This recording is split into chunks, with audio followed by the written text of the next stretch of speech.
Did you know that this movie reunites actors Denzel Washington and Dakota Fanning after 19 years?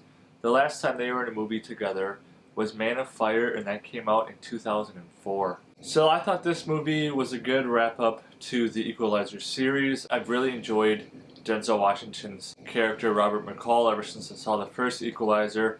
There are a lot of good things about this movie that I was happy with, but there is a couple things I wish I could have been done better, but I'll save those for the end of the review. First thing that I liked about this movie was I liked the story in this movie. It wasn't anything crazy, there wasn't any depth to it, but it followed a certain formula of the killer who's trying to find peace, and I've always liked seeing that in a movie because I do believe everyone deserves a shot of redemption. I kind of like his thoughts on morality in this movie, you know, what makes a good person, what makes a bad person, and where does he fall. And honestly, he's not a good guy or a bad guy, he's kind of in the middle. I just liked that the story is kind of cut and paste as it is. It still did a good job of kind of wrapping up the series and sending Robert McCall off on a good note. The biggest thing I liked about this movie was the level of violence. This might actually be the most violent Equalizer movie out of all three. I'm not sure what the kill count was in this movie. I don't think it rivals the first one, but it's definitely the second highest kill count of all the Equalizer movies.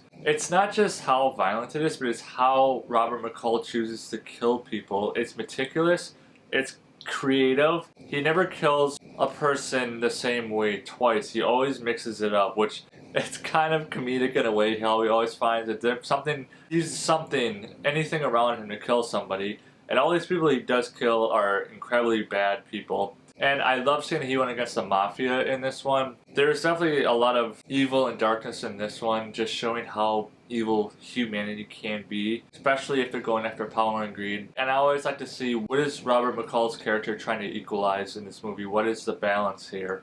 And that's kind of what makes these movies intriguing to me too, is he's an equalizer, he needs to balance something out, and you have to see what he's balancing out and how he does it. I compare it to the other two Equalizer movies. It's second on the list. I love the first one. The first one is the best. The only issue I have with this movie is I felt like the pace was off at times. I felt like it could have been sped up a little bit. That's kind of what my fear was going into this, because Equalizer 2 did the same thing.